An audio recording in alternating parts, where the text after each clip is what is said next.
बचे, जल जंगल जमीन की जो लड़ाई लड़ रहे हैं वो बचे।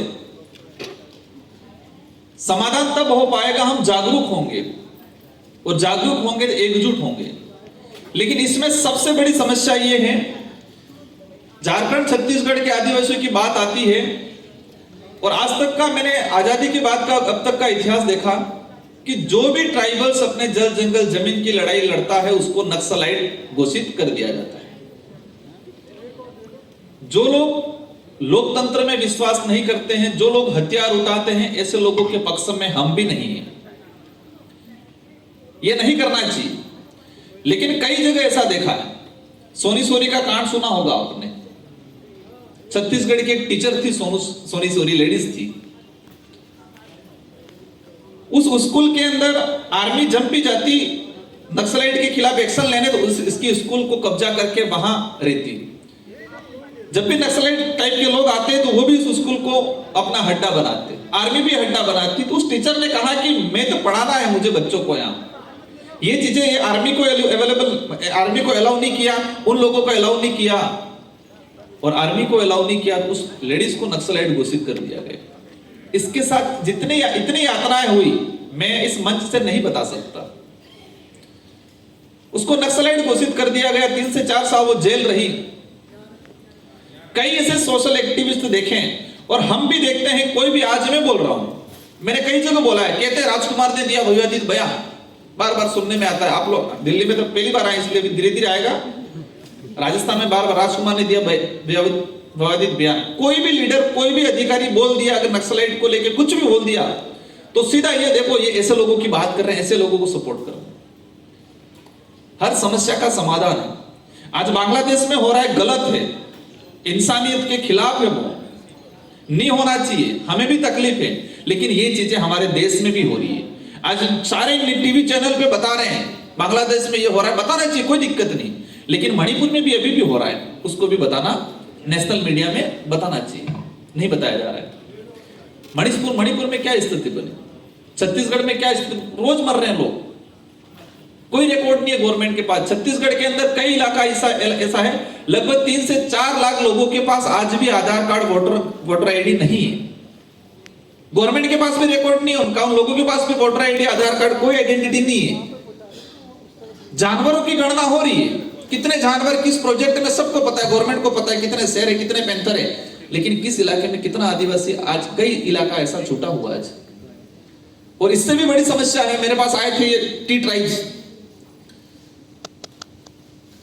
लगभग इस देश के अंदर, इस इलाके में देखें, महाराष्ट्र का कुछ इलाका उधर है, देखें 2 से 2.5 करोड़ ट्राइबल्स, उन्होंने अन्य धर्म अपना रखा है। उनकी आइडेंटिटी ट्राइबल्स के नाम से नहीं है, न ही गवर्नमेंट में ट्राइबल का उनको सर्टिफिकेट मिल रहा है।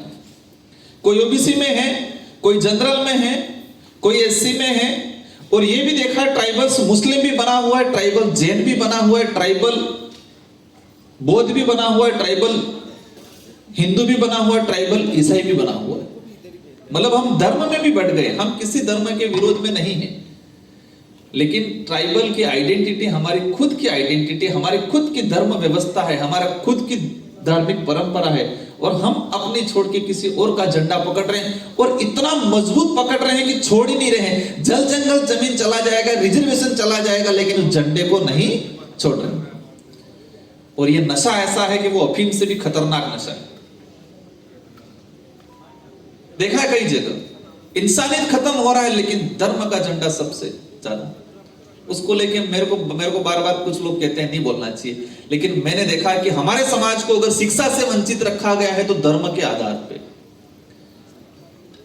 कोई हिंदू माने, मुझे कोई दिक्कत नहीं है, लेकिन जब इसमें कह देते हैं कि आप चौथे वर्ण में आते हो, शूद्र में आते हो, पैरों से पैदा हुए, ये अगर कोई पढ़ने मिल जाता है, सुनने मिल जाता है, तब तकलीफ होती है।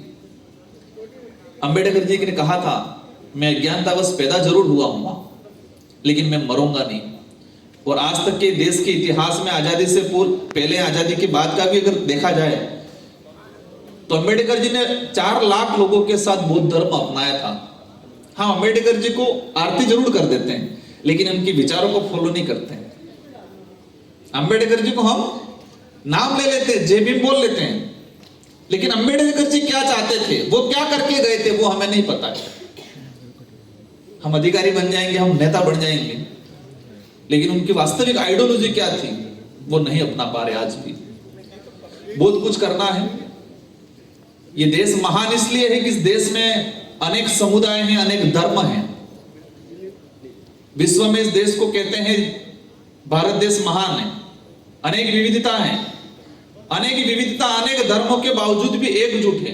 ट्राइबल की बात आती है तो सारे समूहों को एकजुट होने की जरूरत है, और एसटी एससी की बात आती है तो हम सबको एकजुट होने की जरूरत है, और देश की बात आती है तो सभी धर्म सभी जातियों के लोगों को एकजुट होने की जरूरत है। कोई भी धर्म है, इस देश में इस संविधान में प्रावधान दे रखा है कि ब्राह्मण को अपने अधिकार, अपनी बात करने का अधिकार है इंसानियत के नाते, जैन को है, हर सभी वर्ग को है।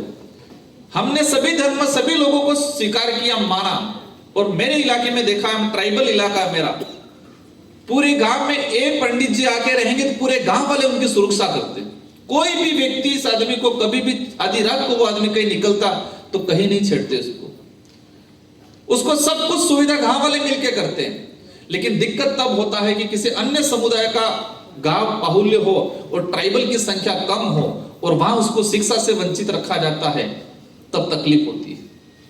ट्राइबल ने सबको स्वीकारा, सबको मान सम्मान दिया, लेकिन ट्राइबल को कोई नहीं स्वीकार पाता है, तब तकलीफ होती है। ये देश तभी महान रहेगा जब ये विविधता रहेगी, कल्चर बचेगा, सभी समुदाय ग्रोथ करेंगे तो देश का विकास होगा। कोई एक उद्योगपति, कुछ एक धर्म, कुछ एक कम्युनिटी के लोग अगर डेवलप हो गए, बहुत कुछ करोड़पति